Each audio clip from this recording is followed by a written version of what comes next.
मित्रांनो, MH nursing CET 2026 या exam मध्ये नियरली तुम्हाला 10 ते 12 मार्क एका व्हिडिओनी वाढवायचे असतील तर हा व्हिडिओ फक्त तुमच्यासाठी आहे.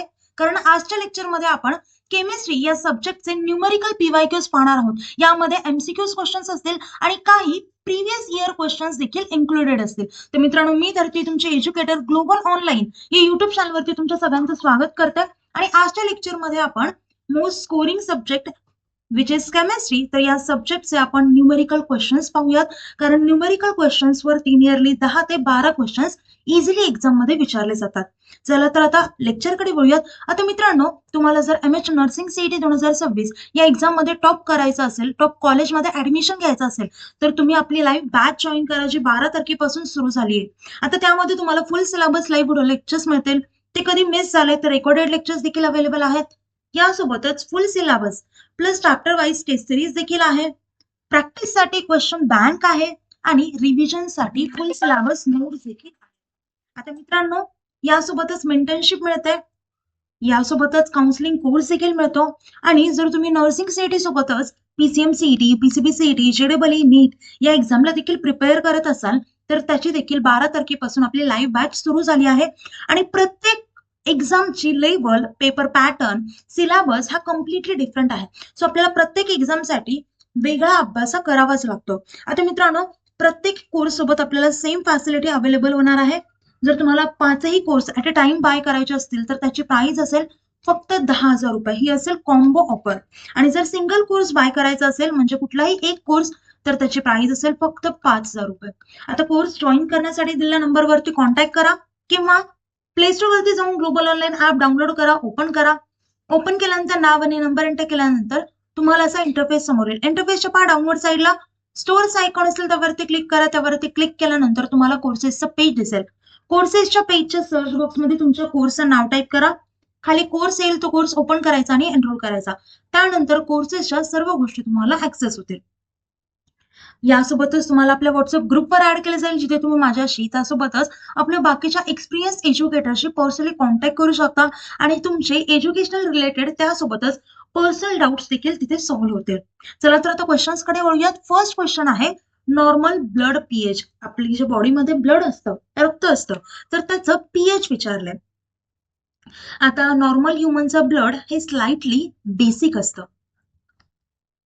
बरोबर आहे. आपली पीएच कुठून सुरू होते? पीएच स्केल 0 to 14 पर्यंत असते.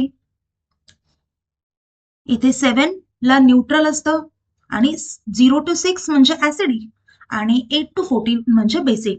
आता आपलं ब्लड कसं आहे तर बेसिक नेचरमध्ये असं स्लाइटली बेसिक, स्ट्रॉंग बेसिक नाही तर स्लाइटली बेसिक.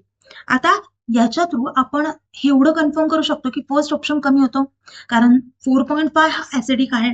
5.5 हे बेसिक असेल का? नाही, ते पण ऍसिडिक येईल कारण 7 पेक्षा कमी आहे. त्याच्यानंतर 7.4 आणि 9.0 हे दोन ऑप्शन रिमेनिंग आहेत. आता लक्षात ठेवा, मी तुम्हाला काय म्हटलंय की नॉर्मल ब्लड हे स्लाइटली बेसिक आहे.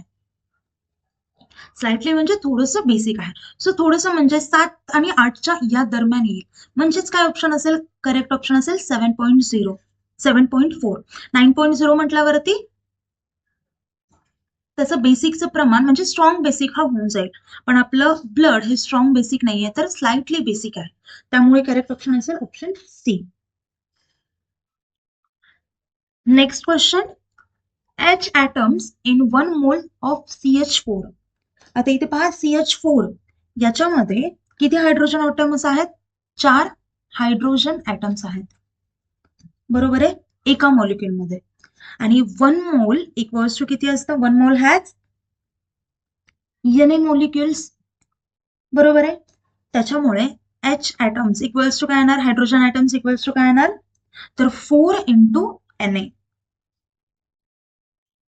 त्यामुळे करेक्ट ऑप्शन असेल option B.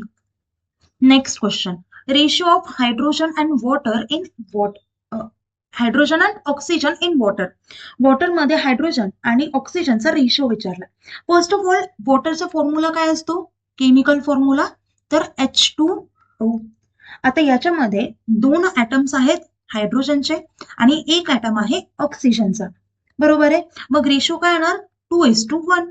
So correct option is C. पहा, प्रत्येक क्वेश्चनचं मी एकदम शॉर्ट मध्ये सांगते. लॉंग मेथड केला तुम्ही तर एक्झाम मध्ये तुमचा खूप टाइम वेस्ट होणार आहे. सो असे शॉर्ट ट्रिक्स वगैरे यूज करत चला. एकदम मोठं भलं मोठं लिहून ठेवाल. हायड्रोजनचे किती 2, ऑक्सिजनचे किती 1, मग हायड्रोजन इज 2, ऑक्सिजन किती असेल 2:1. हे असं करण्यात खूप टाइम वेस्ट होईल. सो सिंपल गोष्टी करा, काही टिप्स आणि ट्रिक्स यूज करून क्वेश्चन सॉल्व्ह करायचं ट्राय करत चला. ओके. आपल्या बॅचमध्ये जर तुम्ही बॅच जॉईन केली तर याची काही काळजी करायची गरज नाहीये. आपण प्रत्येक गोष्ट डिटेलमध्ये डिस्कस करत असतो आपल्या बॅचमध्ये. तर बॅच लवकर जॉईन करा, म्हणजे तुम्हाला तुमचं जे प्रिपरेशन आहे ते खूप इझी करता येईल आणि सक्सेसफुल करता येईल. नेक्स्ट क्वेश्चन पहा, के अँड के बी मेजर. आता इथे विचारलंय के हा काय, ऍसिड डिसोसिएशन कॉन्स्टंट आहे. ऍसिड डिसोसिएशन माहिती नसेल तर टर्म लिहून घ्या. कॉन्स्टंट आहे. आणि केबी काय असतं तर बेस डिसोसिएशन कॉन्स्टंट. आणि ते काय मेजर करतं तर ऍसिड आणि बेसचं स्ट्रेंथ मेजर करतं. जेवढं जास्त के जास्त, जेवढं जास्त ऍसिड डिसोसिएशन कॉन्स्टंट म्हणजे जास्त असतं तेवढं स्ट्रॉंगर ऍसिड असतो.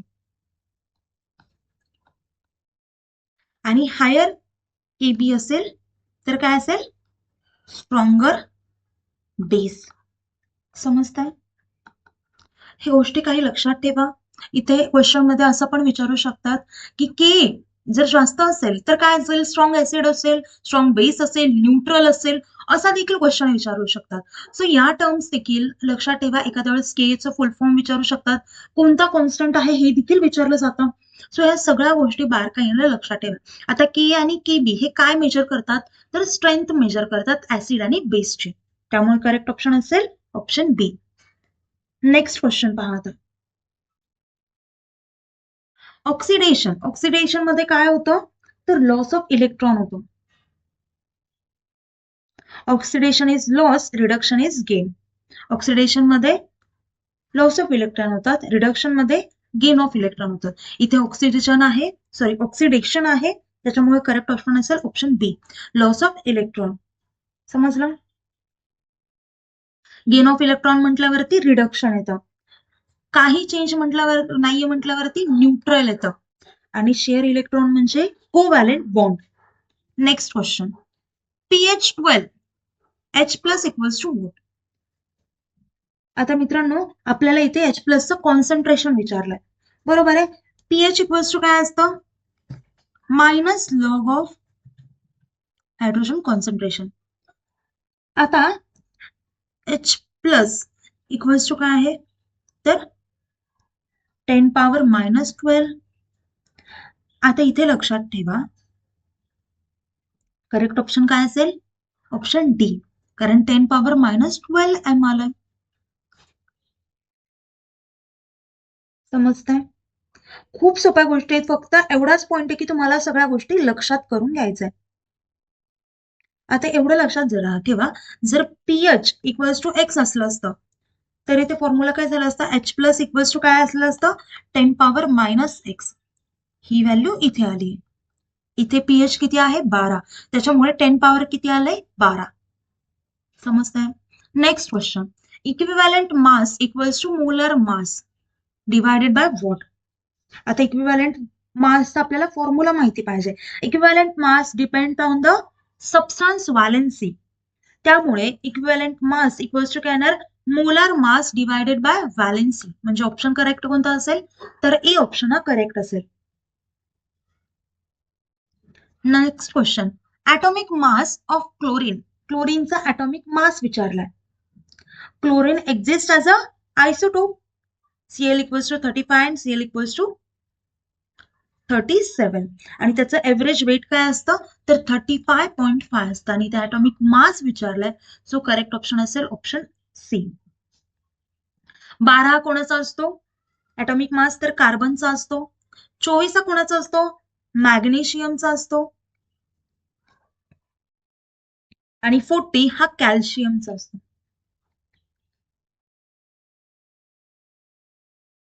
आणि एवढं लक्षात ठेवा, काही एलिमेंट्सचा डेसिमल मध्ये ऍटॉमिक मास आहे का, कारण त्यांच्या आयसोटोप्समुळे.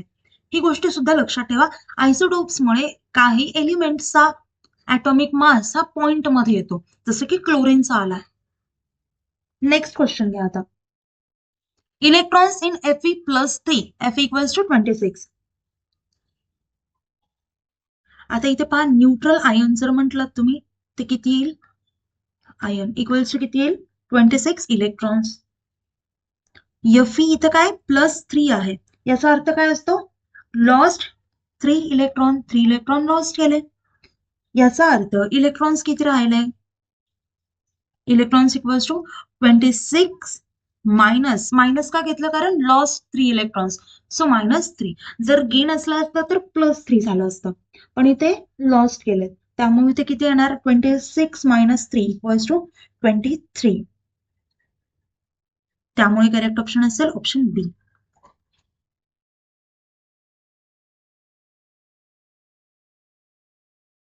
नेहमी लक्षात ठेवा, पॉझिटिव्ह आयकॉन म्हणजे इलेक्ट्रॉन लॉस, निगेटिव्ह आयकॉन म्हणजे इलेक्ट्रॉन गेन.